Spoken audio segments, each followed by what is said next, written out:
The grand hotel ballroom shimmered under golden chandeliers. The kind of place where even the air seemed heavy with wealth. Crystal glasses clinked in perfect rhythm. Violins hummed melodies that spoke of old money and new power. And laughter floated across the marble floor like expensive perfume. Tonight was no ordinary dinner, it was a gathering of the elite. Business magnates from around the world.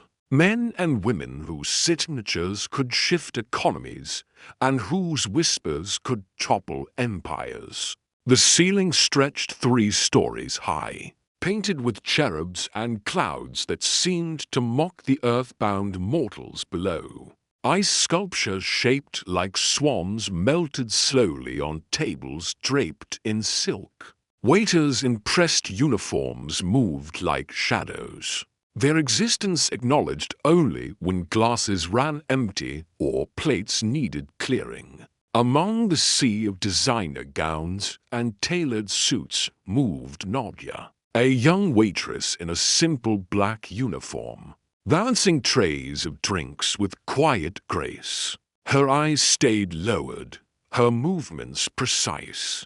As she weaved between billionaires who didn't notice her existence beyond the glasses she carried, she had learned long ago that invisibility was safer than visibility, silence better than speech. Her shift had started at 4 in the afternoon. It was now approaching 10, and her feet ached in shoes worn thin from too many such nights.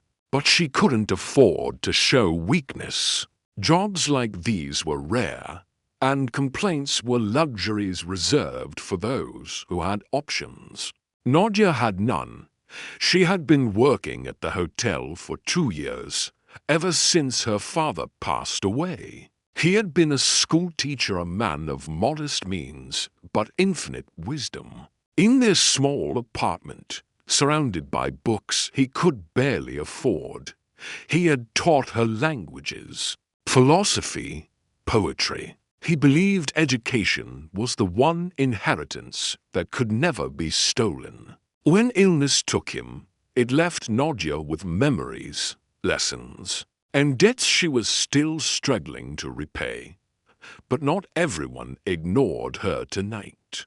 At one table near the center, a group of wealthy heirs whispered and chuckled as she approached.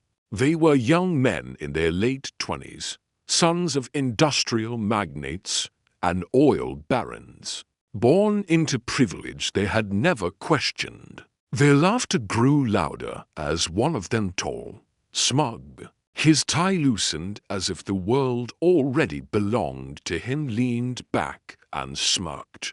"Careful, little waitress," he drawled loudly enough for others to hear. "Don't trip. That tray looks heavier than you."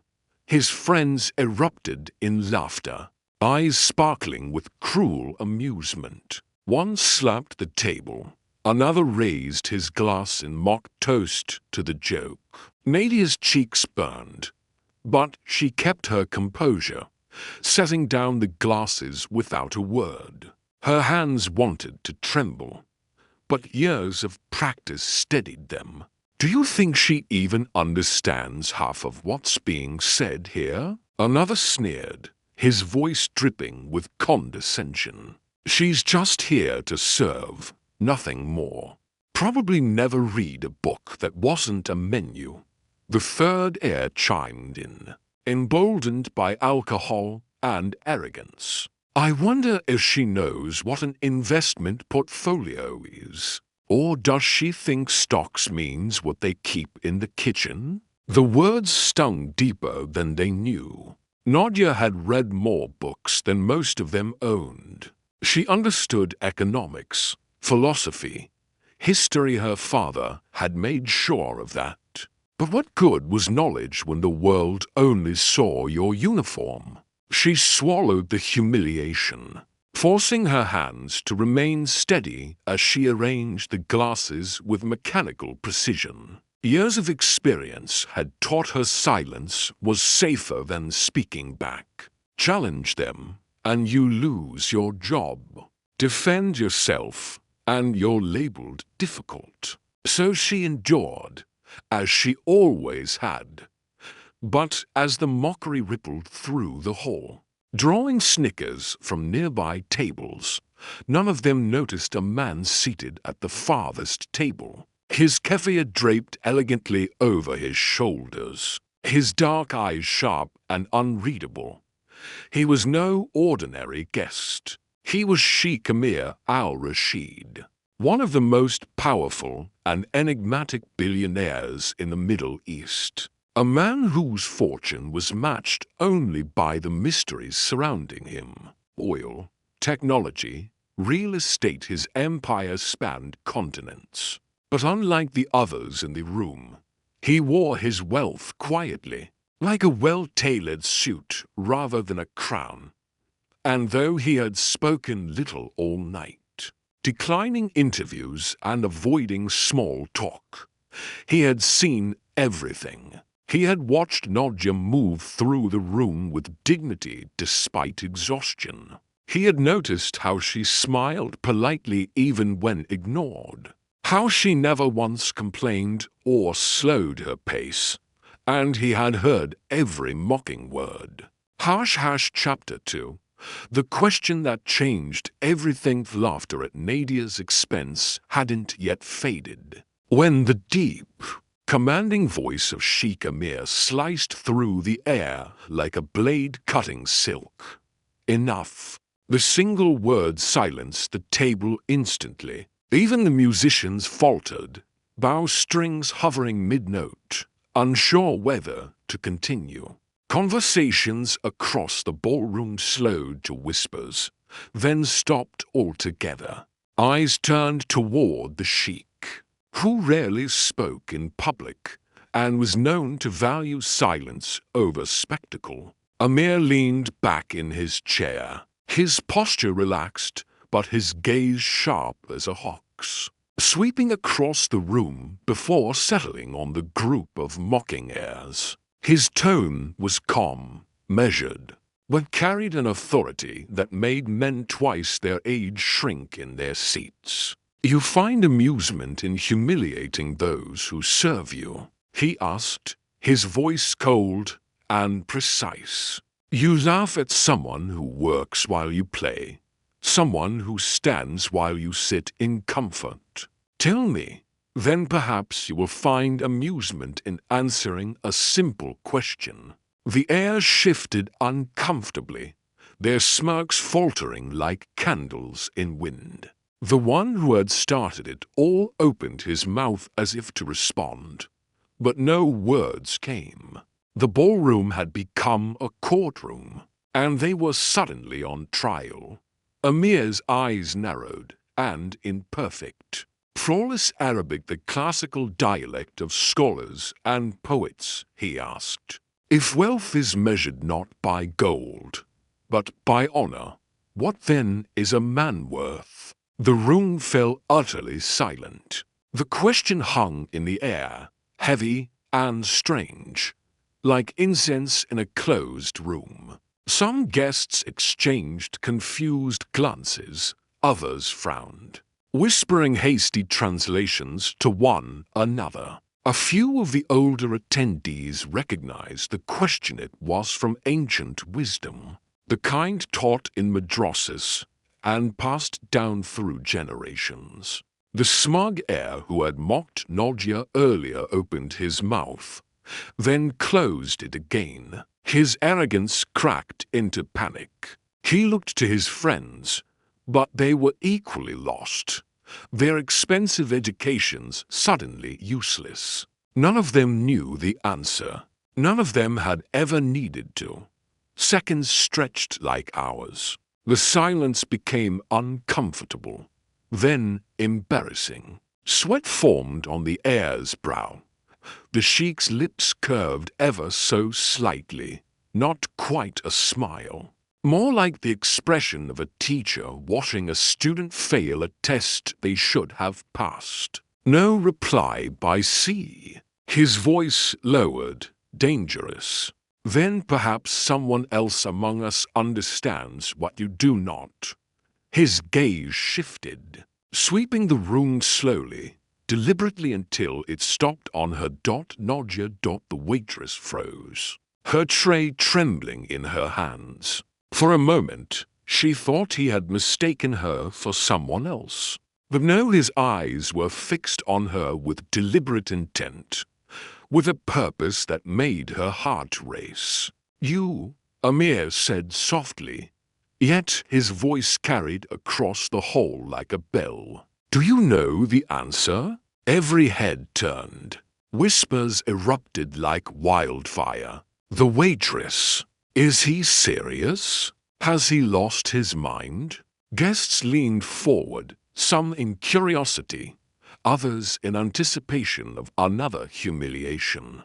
Nadia's throat tightened. Her pulse thundered in her ears.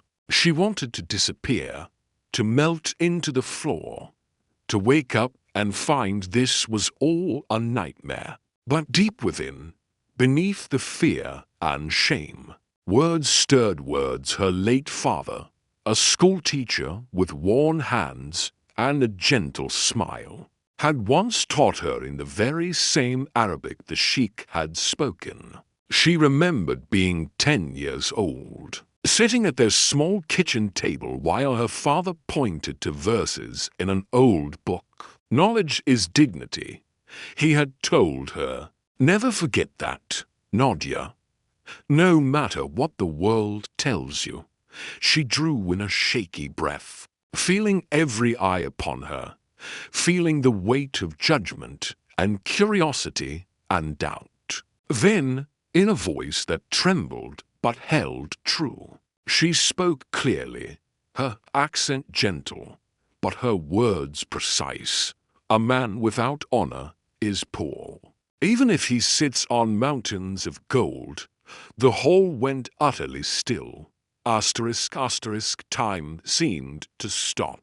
Guests froze mid-whisper. The heir who had mocked her looked as if he'd been struck, and Sheikh Amir's eyes glimmered with something rare: approval, respect, perhaps even joy. For 3 heartbeats, nothing moved. Then the room suddenly erupted, not in laughter, but in applause. Guests clapped, some even stood, their admiration aimed not at the billionaires who had failed to answer, but at the young waitress who had just silenced the room with wisdom they had forgotten existed. An elderly diplomat smiled warmly. A female entrepreneur nodded with respect. Even some of the heir's own associates looked at them with disappointment. Nadia's hands still trembled, but for the first time in years, she lifted her chin and met the Sheikh's gaze, and in that moment, she didn't feel like just a waitress anymore. She felt like her father's daughter, worthy, capable, seen. The applause still echoed as Nadia lowered her eyes, her cheeks burning with a mixture of shame and pride she couldn't quite name. She wanted to disappear into the crowd, to retreat to the safety of the kitchen where she understood her place. But fate, it seemed, had already shifted the trajectory of her life. Sheikh Amir rose from his seat.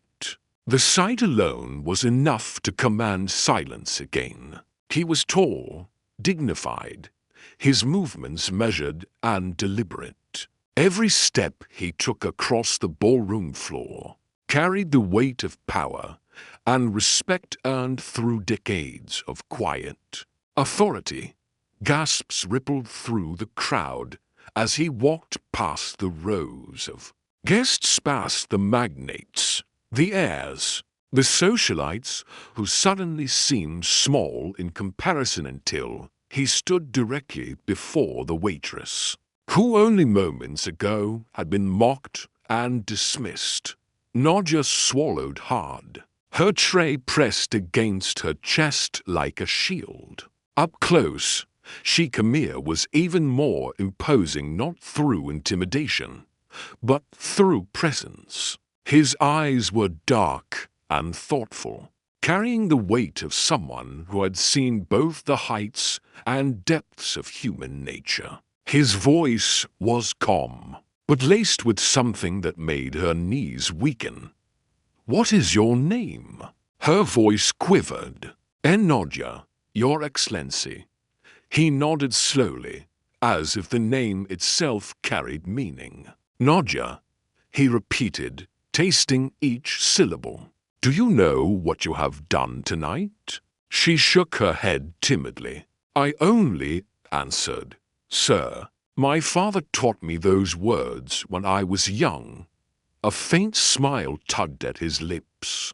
"No, you did far more than answer. You reminded this room that wisdom does not come with wealth, nor respect with inheritance. You reminded them of a truth many here have forgotten, that knowledge belongs to those who seek it." Regardless of station, the mocking airs shifted uncomfortably. Their arrogance shattered, their faces pale under the chandelier lights. Some guests nodded in agreement.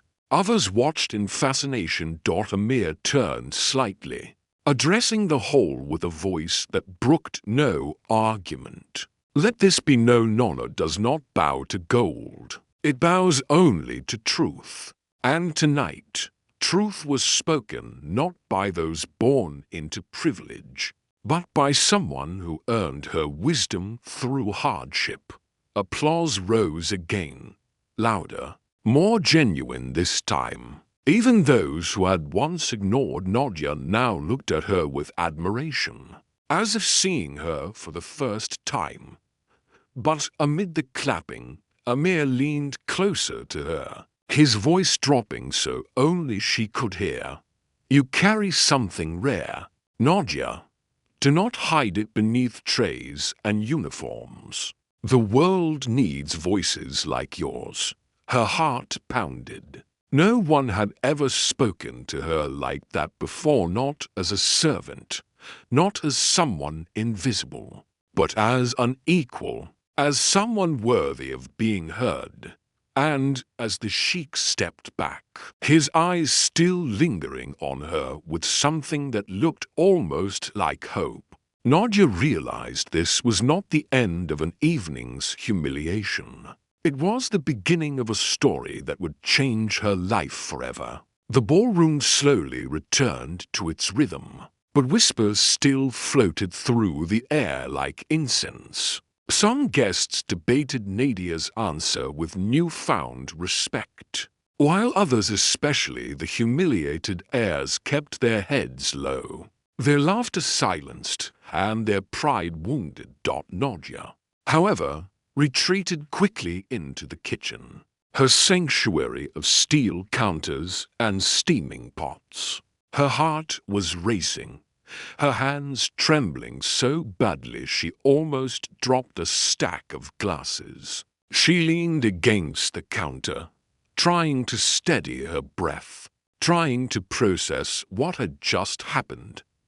What just happened? She thought, her mind spinning. She was just a waitress, someone invisible, someone insignificant. Yet the sheik himself had spoken to her, defended her, praised her before the entire whole of the world's most powerful people. She tried to convince herself it was over, that she could fade back into her world of trays and orders, return to the comfortable anonymity she had known. But fate had other plans. When the event finally ended and the last guests trickled out into the night, staff hurried about clearing tables and packing dishes. Nodja carried a tray of empty glasses toward the kitchen when a shadow fell across her path. She looked up and froze.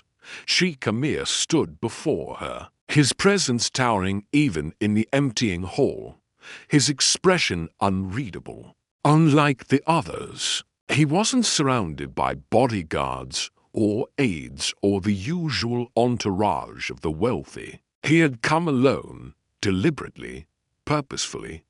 Nadia's throat went dry. Your Excellency. He raised a hand gently, interrupting her. No titles, Nadia. Tonight, you spoke truth, and truth requires no bowing. Her lips parted, but no words came. She had spent years learning how to be invisible, how to serve without being noticed. She had no script for this.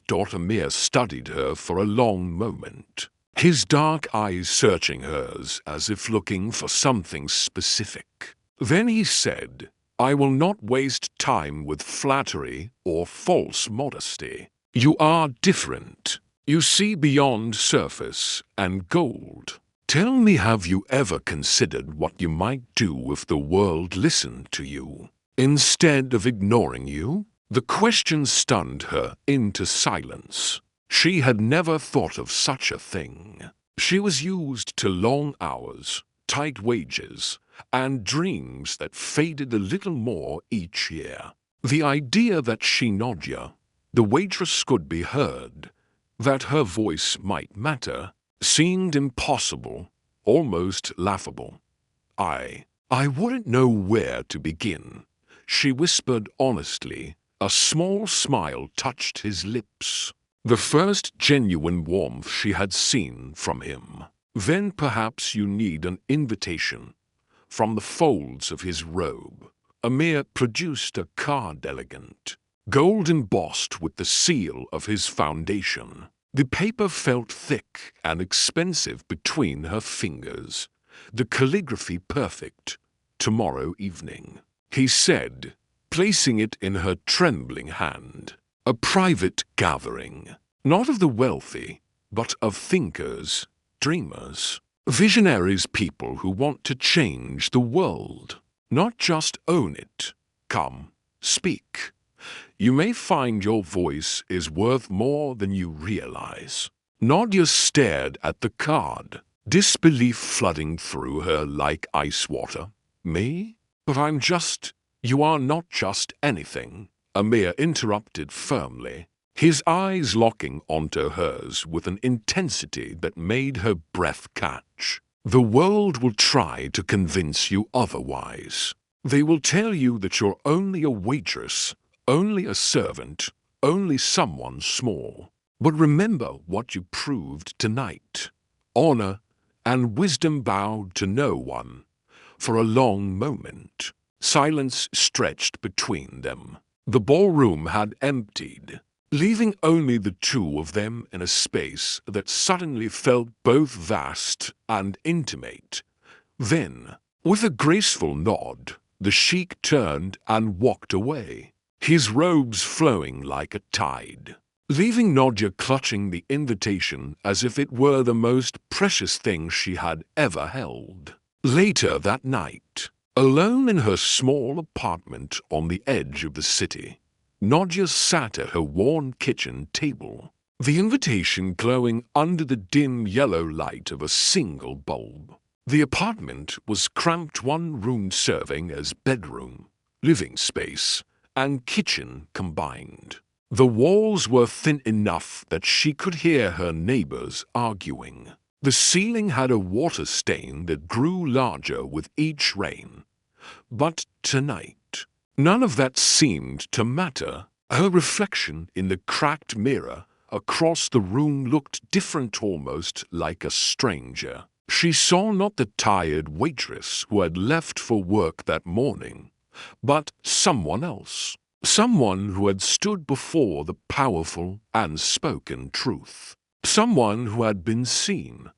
She wasn't sure if she was ready for whatever tomorrow would bring. But deep down, beneath the fear and doubt, something whispered, "This is your chance. Don't let it slip away." The following evening, Nadia stood outside a grand cultural center on the edge of the city. The building glowed under copper lanterns, its arches carved with intricate geometric patterns that seemed to whisper of history and power. Guests in elegant attire moved gracefully up the marble steps, their conversations humming in multiple languages: English, Arabic, French, Mandarin. Nadia hesitated at the bottom of the stairs. Her simple dress a world apart from the gowns and tailored suits around her. She had spent an hour choosing what to wear. Finally settling on the best dress, she owned a modest navy piece. She usually saved for job interviews that never came. But standing here now, watching women glide past in designer silk and men in custom suits, she felt like an imposter. She clutched the gold-embossed invitation in her hand, wondering if this had been a mistake. Maybe the sheik had meant someone else. Maybe she had misunderstood. Maybe, but then she remembered his words. "You are not just anything." Taking a deep breath that felt like courage, she climbed the steps. Inside, the hall was nothing like the glittering ballroom of the previous night. This gathering was quieter, more intimate, but filled with something heavier than wealth. The walls were lined with bookshelves reaching toward vaulted ceilings. Art from different cultures adorned the spaces between calligraphy, paintings, sculptures that spoke of human achievement across centuries. Around the tables sat professors, scientists, artists, young innovators from different countries. Some spoke passionately about education reform, others about medical breakthroughs or sustainable energy. There was no arrogance here, no peacocking or posturing, only purpose. Only the shared conviction that the world could be better. And at the center of it all sat Sheikh Amir, listening intently, nodding as each person shared their vision. His presence didn't overshadow the room, it illuminated it, drawing out the voices of those around him like a conductor guiding an orchestra. When Nadia entered, she felt every eye turn toward her. Her steps faltered, but Amir caught her gaze across the room and gave the slightest nod of reassurance, a gesture that said, "You belong here. Welcome, Nadia," he said, his voice carrying warmth instead of command.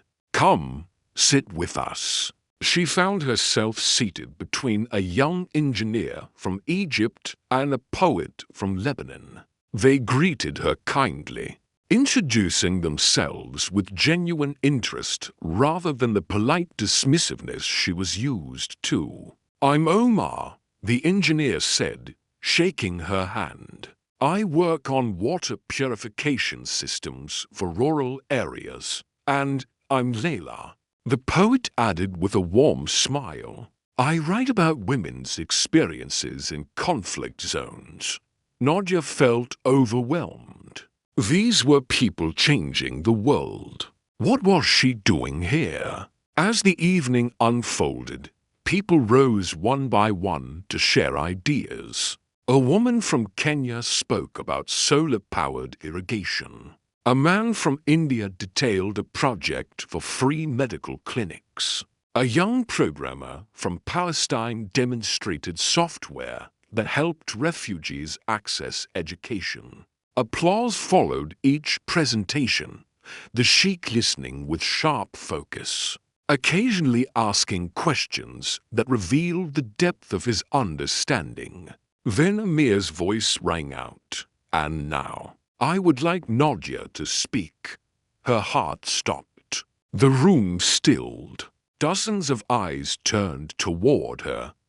I can't," she whispered, panic rising in her throat. "I don't have a project. I'm not like them." But Amir's gaze was steady, unwavering.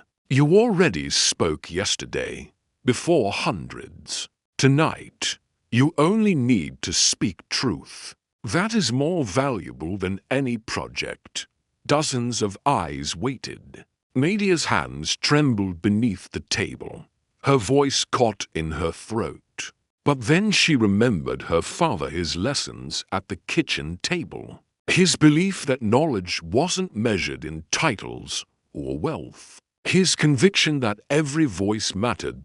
She stood slowly, her chair scraping against the floor in the quiet. I am not a scholar, or an engineer, or an innovator, Nadia began, her voice soft but clear. I am a waitress. I see people at their best and worst every day. I see arrogance in wealth and humility in the poor. I see how the powerful speak to those they consider beneath them, and how the powerless endure with dignity they don't even know they possess. The room was silent, but it was the silence of attention, not judgment. And I've learned that what the world needs is not more money or more power or more pride. It needs dignity. She paused, gathering her thoughts, feeling the words her father had planted in her heart years ago finally finding their voice. Dignity in how we treat those who serve us. Dignity in how we listen to those without power.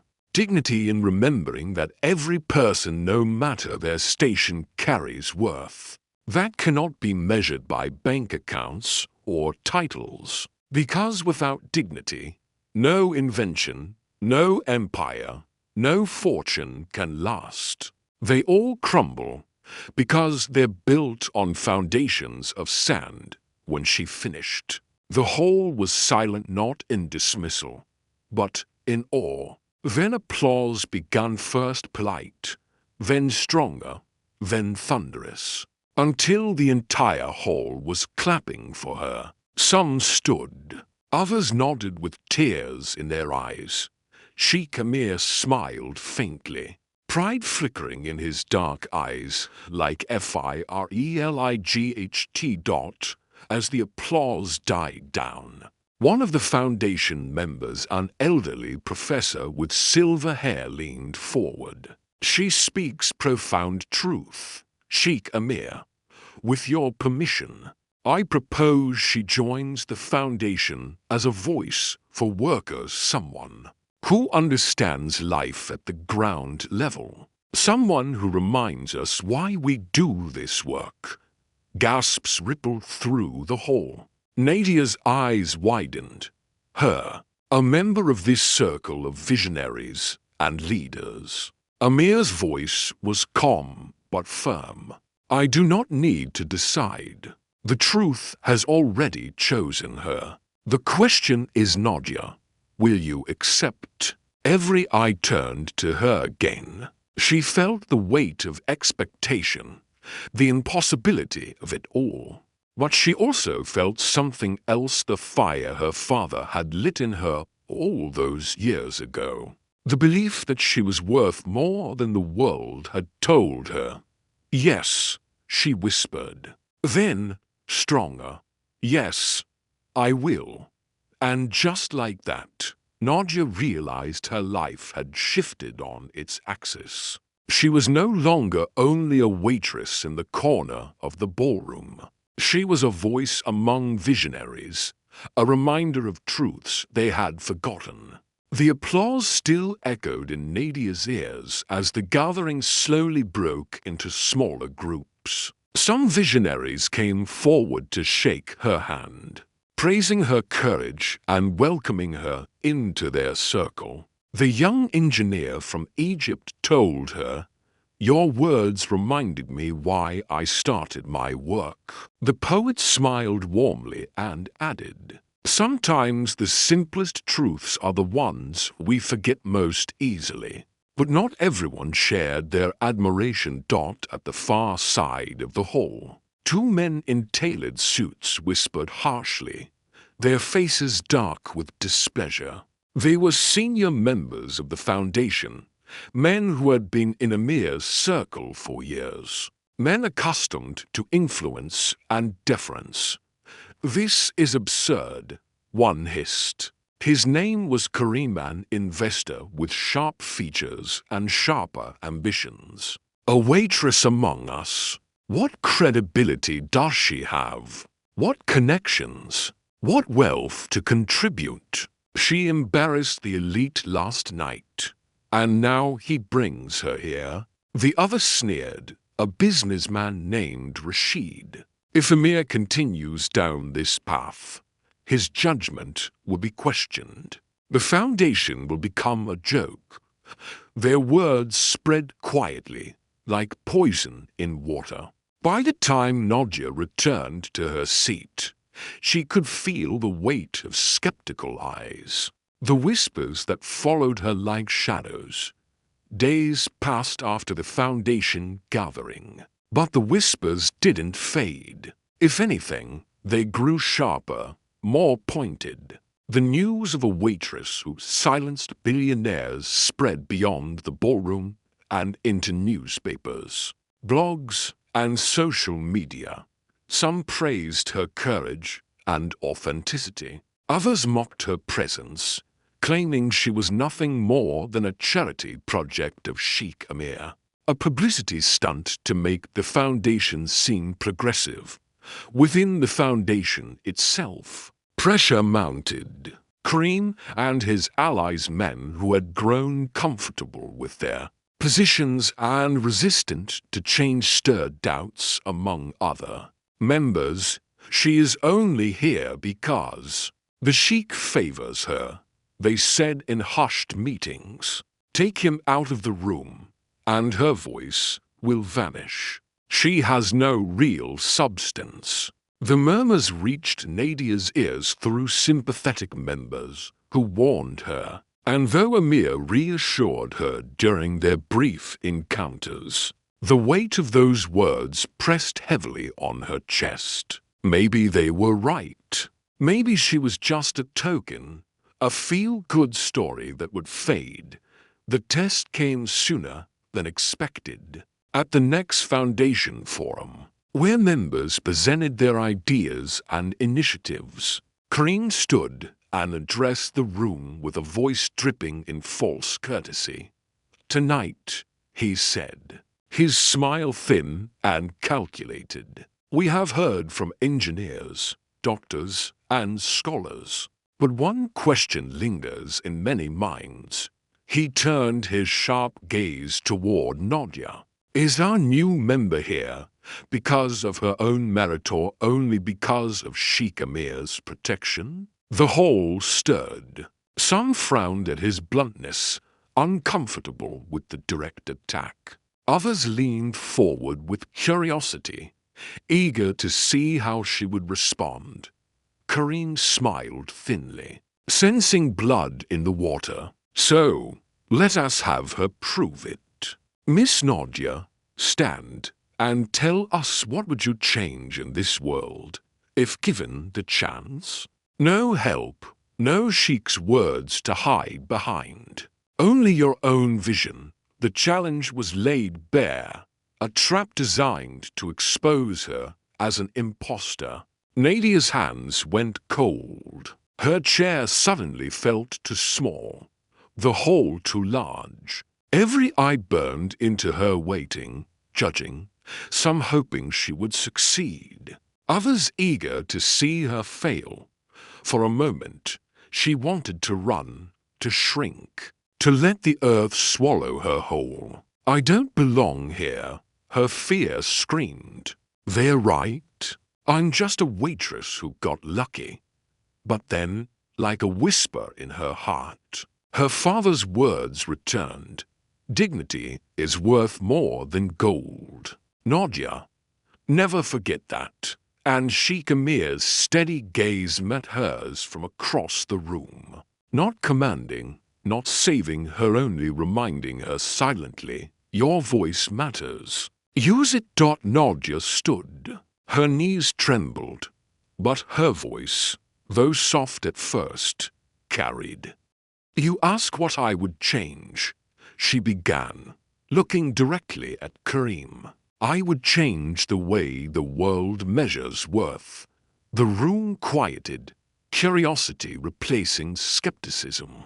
I serve people every day. I see how the rich speak to the poor, how power blinds, how respect is given only to titles and money. I see billionaires who never learn the names of those who serve them.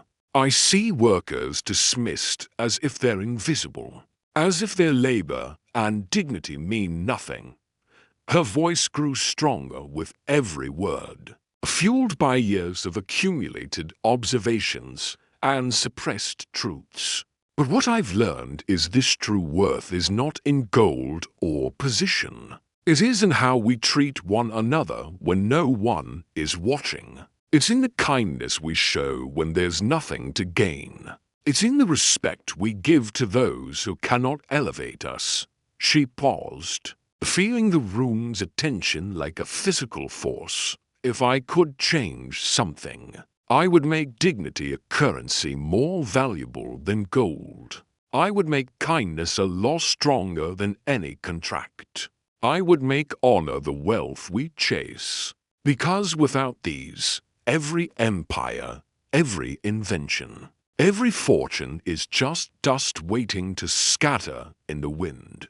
When she finished, the hall was silent for 3 heartbeats. Then applause erupted louder than before. Not polite, not hesitant, but fierce and genuine. The poet clapped with tears in her eyes. The engineer stood in respect. Several young members joined him, their applause thunderous. Even those who had doubted her now looked at her differently, as if seeing her clearly for the first time. Kareem's face hardened, his jaw clenched. He had expected her to stumble, to hide behind silence or platitudes. Instead, she had turned his challenge into her stage, his trap into her triumph. Amir, seated quietly, allowed himself the faintest smile. He had not spoken a word, yet Nadia had defended herself and, more importantly, had defined herself on her own terms. That night, she didn't just survive the test. She claimed her place with her own voice, her own vision. The waitress who once bowed her head now stood tall among visionaries. But as her voice grew stronger, so did the shadows gathering against her, and the true battle for dignity had only just begun. Chapter 6. The conspiracy in the days that followed Nadia's bold speech. Her name spread across the city like wildfire through dry grass. Articles praised her humility and wisdom. Blogs hailed her words as the conscience of the rich. And social media exploded with support from ordinary workers who saw themselves in her story.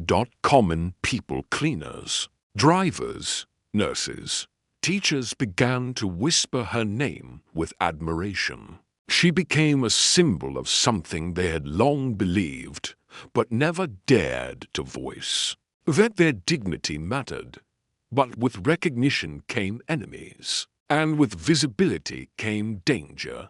Kareem and his circle watched with growing unease that bordered on alarm.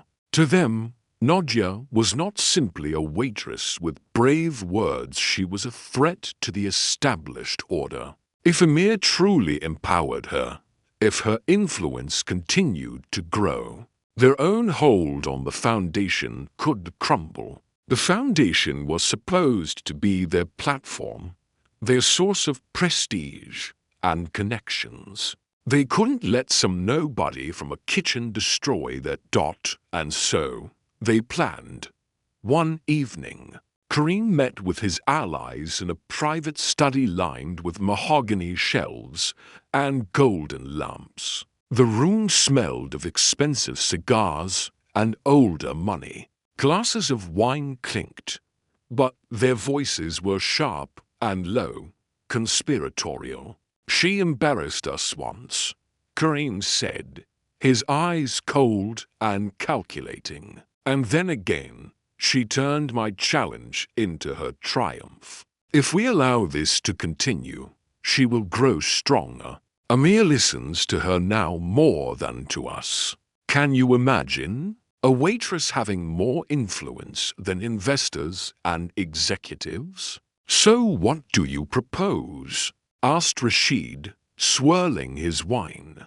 "We can't attack her directly. Amir would never forgive it." Kareem's lips curled into something that wasn't quite a smile. "We don't attack her directly. We remind everyone what she is: a servant. Not a visionary, not a leader, just someone who got lucky. We drag her back to where she belongs. And we do it in a way that makes Amir question his own judgment."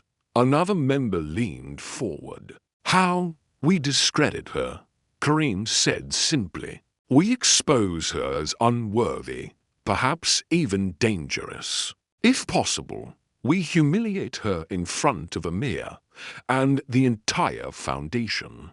Make it impossible for him to keep defending her without looking foolish himself." They hatched their plan over the next hour, each detail carefully crafted. The opportunity came with the announcement of a grand international gala, an event where dignitaries, business tycoons, and world leaders would attend. Sheikh Amir was to host, and the foundation members were expected to shine as representatives of his vision. Behind velvet curtains and crystal chandeliers, Kareem and his circle laid their trap. They bribed a few staff members for information, planted forged documents in strategic locations, and whispered rumors into eager ears across the city's elite social circles. The story was simple but effective. Nadia had been stealing confidential information from the foundation and selling it to outsiders, competitors, journalists, anyone who would pay. She was a spy, a traitor who had used Amir's trust to betray him. It was a complete fabrication. But in a world where whispers often outweighed truth, where perception mattered more than reality, lies could spread faster than fire. On the night of the gala, Nadia, dressed in a simple but elegant gown that Amir's sister had gifted her, a gesture of kindness that had moved her to tears. The dress was midnight blue, modest but beautiful, making her feel like she could belong in these circles. She stood nervously at the edge of the grand hall, taking in the spectacle. The venue was even more magnificent than the ballroom where this had all begun. Marble columns rose like ancient trees. Crystal chandeliers cast prismatic light across polished floors. Guests glided across the space in designer gowns and bespoke suits, glasses of champagne in hand. Conversations buzzing in multiple languages. Laughter and music filled the air. But beneath it, Nadia felt something else, a current, sharp and cold, like a storm waiting to break. An instinct she had developed from years of reading rooms and faces told her something was wrong. From across the hall, she caught Kareem's eyes. His smile was too smooth, his bow too mocking. She felt the unease settle deeper in her chest like a stone. Halfway through the evening, as Amir prepared to address the crowd about the foundation's new initiatives, Kareem suddenly stepped forward, his movement deliberate and theatrical. "Before we continue," he said loudly, his voice cutting through conversations, drawing every gaze in the room, "there is a matter that concerns us all. It is not a small issue, it is betrayal of the highest order." The room hushed instantly. Guests turned, champagne glasses frozen halfway to lips.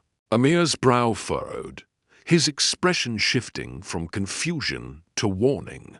"Kareem, what is this?" Kareem held up a folder dramatically, waving it like evidence in a courtroom. Evidence that Miss Nadia, the so-called voice of dignity, has been leaking confidential discussions of this foundation to outsiders, selling our information, our strategies, our private conversations for profit. Gasps echoed through the hall like thunder. All eyes turned to Nadia. She froze. Her blood ran cold, her limbs suddenly heavy. The beautiful gown that had made her feel confident now felt like a costume, a disguise she had no right to wear. "That's not true," she cried, her voice trembling with shock and hurt. "I would never, I haven't." But Kareem's voice thundered over hers, practiced and powerful. "Then explain these documents. Your name, your signature, your contact information." He waved the papers like a sword. Emails to journalists, messages to business competitors, all selling the Foundation's private information. Whispers swirled like a storm. Guests looked at her with suspicion, their admiration from previous encounters twisting into doubt and judgment. She could see it in their eyes, the willingness to believe the worst, the readiness to condemn. Even her knees weakened under the weight of humiliation. The walls seemed to close in. Her vision blurred at the edges.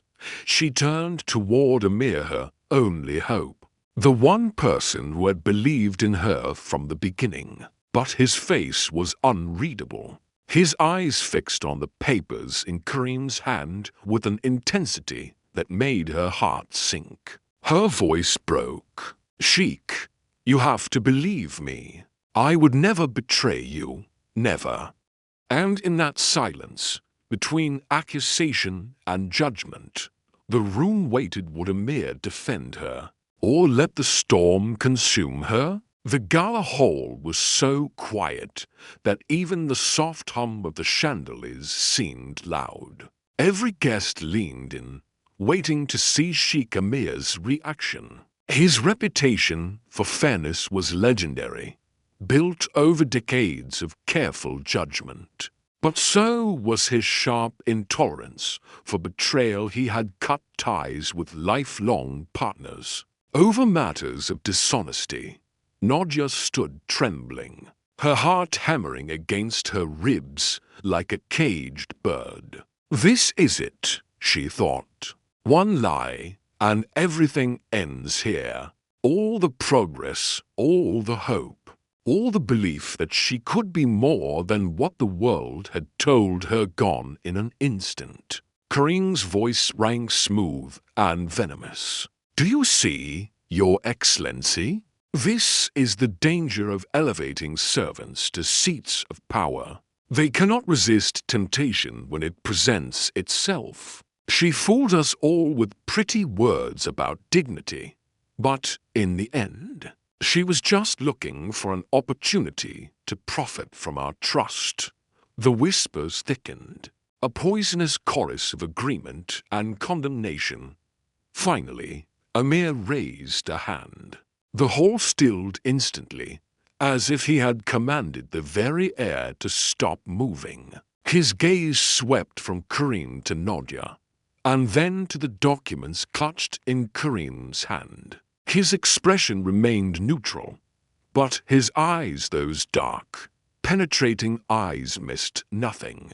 "You say you have proof," Amir said slowly, his voice calm, but beneath it, steel forged in fire. "Then let proof be tested not by whispers, not by assumption, but by truth itself." He clapped once, the sound sharp in the silence. From the back of the hall, two men entered, trusted advisors known throughout the region for their forensic precision and unimpeachable integrity. Their presence alone silenced many doubters. These were men who had exposed corruption in governments and corporations alike. "Examine the documents," Amir commanded. "Every detail, every claim. I want the truth, whatever it may be." The advisors spread the papers across a table that was quickly cleared, their movements methodical and professional. A magnifying glass slid over ink, signatures, and seals. Digital tablets were produced to analyze metadata and digital fingerprints. The room buzzed with tension as every guest strained to catch a glimpse of the examination. Nadia's hands shook at her sides. She wanted to scream her innocence, to tear the papers apart, to demand they believe her.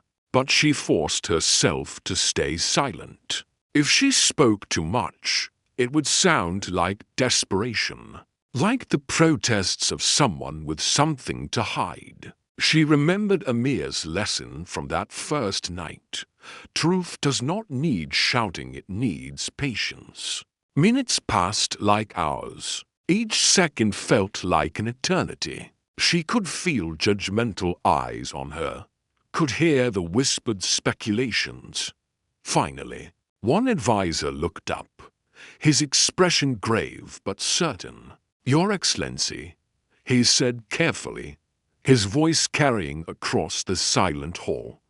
"These signatures are clever forgeries. Very well done, but forgeries nonetheless. Under magnification, the pressure and flow are inconsistent with natural handwriting. The strokes mimic Miss Nadia's signature, but they lack the unconscious variations that come from genuine signing." Gasps rippled through the room like waves. The second advisor added, his finger pointing to marks on the documents. "Furthermore, the ink composition is different from the pen Miss Nadia has ever been documented using. And the supposed email trail?" He held up his tablet, showing data that meant nothing to most guests, but everything to those who understood. "Fabricated. The metadata reveals editing timestamps and IP addresses that coincide precisely with Mr. Karim's office location and usual working hours." The hall erupted in shocked murmurs. All eyes swung to Karim like spotlights converging on a stage. His confident expression faltered, his face paling under the weight of sudden exposure. There must be some mistake." Amir's gaze hardened into something cold and unforgiving. "So it was not Nadia who betrayed trust, it was you who betrayed truth. You who fabricated evidence. You who attempted to destroy an innocent person to preserve your own position." Karim stammered, his carefully constructed facade crumbling. I only acted to protect the foundation, to maintain standards. Protect." Amir's voice thundered now, filling every corner of the hall. "You sought to destroy the foundation from within, to preserve your pride and your influence. You tried to sacrifice innocence. You weaponized lies against truth. That is not protection, that is treachery of the worst kind." The crowd murmured in shock and anger. Some who had doubted Nadia now looked ashamed, their heads lowered. Others openly glared at Karim, their disgust evident. Amir rose to his feet, tall and unyielding, a figure of absolute authority. "You are hereby stripped of your position in this foundation. Your membership is revoked. Your access is terminated. Leave this hall immediately." Guards appeared from the shadows, professional and efficient. Karim's protests turned to desperate pleas, his voice rising in panic. "Sheikh Amir, please, we've known each other for years. This is all a misunderstanding." But no one listened. His allies, Rashid and the others, suddenly found other places to look, other conversations to pretend to have. When power falls, loyalty evaporates like morning mist. He was escorted out, his expensive suit and polished shoes carrying him toward disgrace. The door closed behind him with a finality that echoed through the hall. As the commotion settled, Silence fell again, this time charged with something different: respect, admiration, and perhaps a touch of shame from those who had been too quick to judge. Amir turned toward Nadia. She stood exactly where she had been, tears threatening to spill, but held back by sheer will. Her chest heaved with emotion, relief, vindication, exhaustion.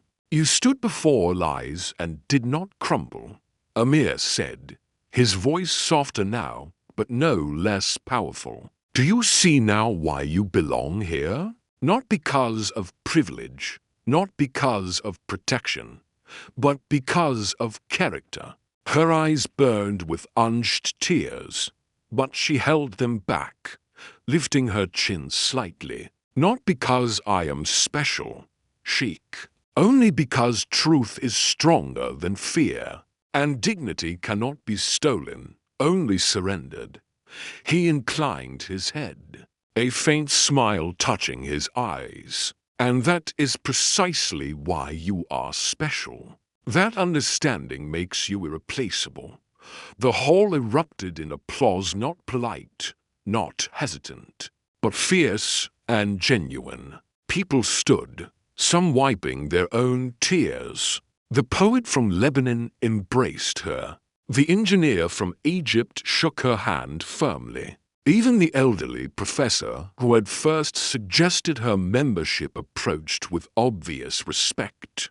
Nadia stood in the center of it all, her heart swelling not with pride, but with relief and renewed purpose. She had survived not just mockery, not just doubt, but deliberate destruction, and she had emerged with her dignity intact for the first time.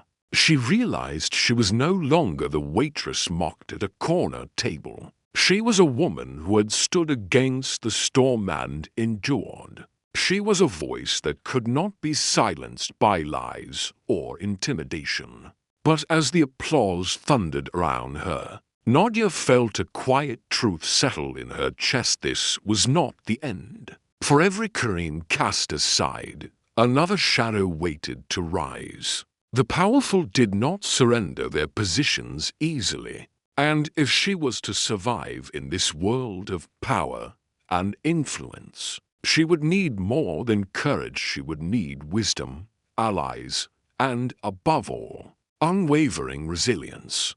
The gala had ended in thunderous applause.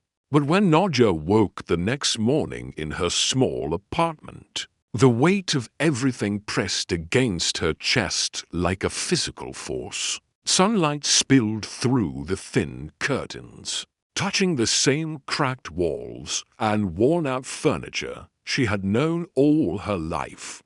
For a moment, lying in her narrow bed, she wondered if it had all been a dream. The accusations, the vindication, the applause, the downfall of powerful men. But then her phone buzzed insistently on the nightstand. Dozens of messages, articles, and calls flashed across the screen. Headlines glared at her in bold type. Waitress turns tables on. Billionaire power play. Sheikh. Amir defends the voice of dignity. Nadia. From cafe corner to foundation's conscience. The woman who cannot be silenced. The world knew her name now, and it would never forget. She was no longer invisible, no longer safe in anonymity. The thought was both exhilarating and terrifying. Later that day, as she prepared for work, yes, she still worked at the hotel, still needed the income. A sleek black car arrived at her doorstep. The driver handed her an envelope with gold lettering and the Sheikh's personal seal. Nadia. Join me at the old school in Brookside. There is something I want you to see. Amir confused but curious. She went. The car carried her not to glittering ballrooms or marble palaces, but to a forgotten neighborhood on the edge of the city where children played in dusty streets.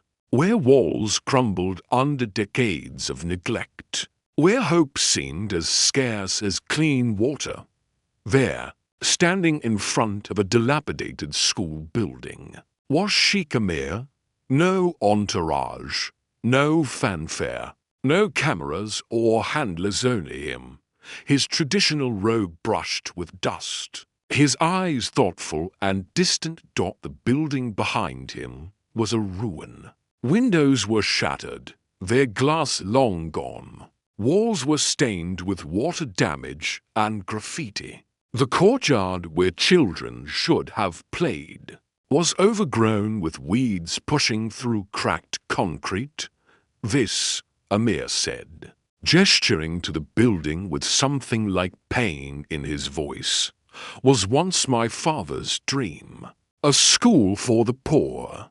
A place where knowledge would be free and dignity would be taught alongside mathematics and literature. But when he died, it was abandoned, forgotten, just as dignity so often is in this world. Nadja walked slowly through the broken gates, her footsteps echoing in the empty courtyard. She saw faded chalkboards through broken windows, shattered desks gathering dust and rust, walls that had once displayed children's artwork now blank and peeling.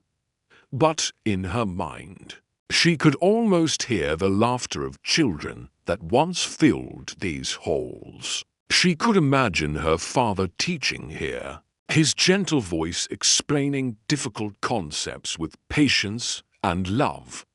"Why are you showing me this?" she asked softly, turning to face him. Amir's gaze met hers with an intensity that made her breath catch. "Because this is where you come in. You spoke of dignity as currency, as something more valuable than gold. Now I ask you, will you help me rebuild this place? Not as a project, not as charity, but as the foundation of something greater? A school where dignity is the first lesson, where worth is not measured by family name or bank account." Her breath caught. "Me? But I'm not an educator, not an administrator." "Yes, you," Amir said firmly, his voice brooking no argument. "Not the waitress others tried to dismiss. Not the victim of mockery who needed saving. You, the woman who silenced arrogance, who stood against lies, who reminded us all of truth. You understand what these children need because you were once like them." Tears welled in Nadia's eyes as she ran her fingers over the old wooden desks, feeling the grooves carved by long-gone students. She remembered her father's words, her own struggles, the nights of skipped meals, the days of humiliation. She remembered feeling invisible, worthless, small. And yet here she was asked to build something that could outlast even the tallest skyscrapers. Something that could change lives the way her father had changed hers. She turned to Amir, her voice steady despite the emotion threatening to overwhelm her. "Yes, I will help. Not for recognition, not for myself, but for them." She gestured to the children peeking curiously from the street, their eyes wide with hope and hunger, their clothes worn but their spirits not yet broken. A rare smile spread across Amir's face, genuine and warm. "Then today, we begin building not just a school, but a legacy." The days that followed were filled with motion and purpose. Unlike anything Nadja had ever experienced, workers arrived with tools and materials. Architects sketched plans that honored the building's history while modernizing its facilities. Books were donated by the thousands, covering subjects from science to poetry. Teachers volunteered, drawn by the story of the waitress who had become a voice for the voiceless. But more than resources, more than money or materials, it was Nadia's presence that breathed life into the project. She spoke to every worker with genuine respect, learning their names and their stories. She thanked every volunteer with warmth that came from understanding the value of service. She helped clean debris, paint walls, arrange furniture refusing to be just a figurehead or symbol. The community watched in amazement. This wasn't like other projects initiated by the wealthy, where ground was broken for photo opportunities and then forgotten. This was different. This was real. Soon, the story spread again, not of scandals or speeches, but of a woman rebuilding a school of dignity with her own hands alongside others. News crews came. Articles were written, but Nadia refused most interviews, preferring to let the work speak for itself. Among the volunteers came people from all walks of life. The poet from Lebanon arrived to teach creative writing. The engineer from Egypt helped design a computer lab powered by solar panels. Former students of the original school, now elderly, came to share memories and encourage the work. And among the children who began to arrive, registering for classes even before construction was complete, Nadia saw pieces of herself, the shy, overlooked girl who once thought her voice was too small for the world to hear, who believed her worth was determined by others' judgments. On the day of the reopening, the entire community gathered. The building shone with fresh paint colors chosen by the students themselves. Gardens had been planted in the courtyard. A library filled with books lined one entire wing. Classrooms equipped with modern tools waited for young minds to fill them. Sheikh Amir stood beside Nadia as she prepared to cut the ribbon. But when asked to speak to the gathered crowd, he shook his head with a knowing smile. "Today, the voice you need is not mine," he said clearly. "It is hers. It has always been hers."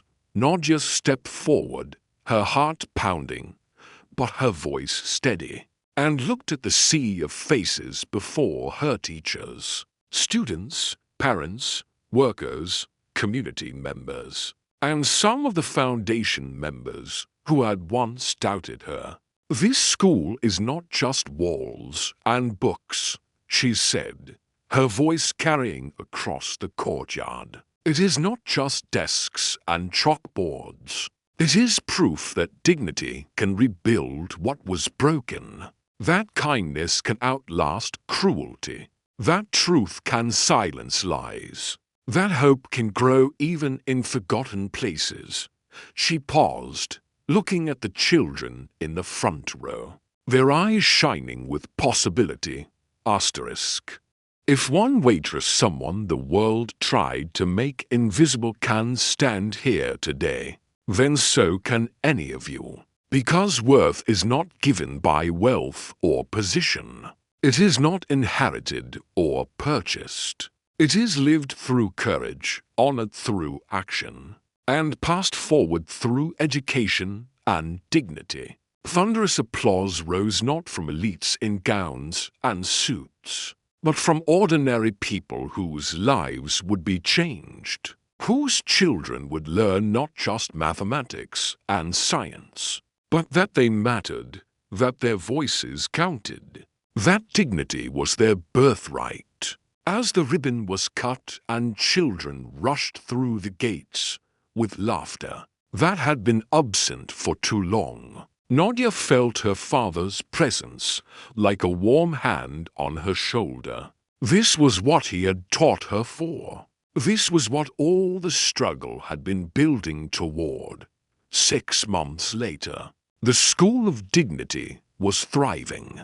Students from the poorest families studied alongside those from middle-class backgrounds, all treated with equal respect. Test scores were rising, but more importantly, so was something harder to measure self-worth. Nadia had officially joined the foundation as Director of Community Engagement, a position created specifically to ensure that the foundation never lost touch with the people it served. She still worked at the hotel 1 day a week, not because she needed to, but because she refused to forget where she came from. The foundation had changed too. After Karim's removal, several of his allies had quietly resigned. New members joined, chosen not just for wealth or connections, but for character and vision. The culture shifted from exclusivity toward purpose. Nadia's story had inspired others. Across the city, workers began speaking up about dignity and respect. Other schools adopted the model. The conversation about worth and service had fundamentally shifted. One evening, as Nadia walked through the school after classes had ended, checking on a new tutoring program, she encountered a young girl sitting alone in the library, reading intently. "What are you reading?" Nadia asked gently. The girl looked up, her eyes bright. "Philosophy?" "My teacher said understanding dignity begins with understanding ourselves." Nadia smiled, sitting beside her. "Your teacher is very wise. Do you know what dignity means to you?" The girl thought carefully. "I think it means I matter. Even if I'm not rich, even if I'm just a student, I still matter." Tears pricked Nadia's eyes. "You're not just anything. Remember that always." As she left the school that evening, the sunset painting the sky in shades of gold and amber, Nadia realized that the journey that had begun with mockery in a ballroom had led to something far greater than she could have imagined. The girl who once balanced trays in trembling hands now carried something far more precious: the hope of a generation, the proof that dignity could not be bought or sold, only honored and protected. The waitress mocked at a table became the conscience of the powerful. The servant accused of betrayal became the guardian of truth. And in a forgotten corner of the city, she lit a flame that even the richest storm could not extinguish. Because in the end, dignity was not just her voice. It became her legacy, passed forward to every child who walked through those school gates, to every worker who held their head high, to every person who learned that worth is inherent, not granted. And somewhere, she believed, her father was smiling.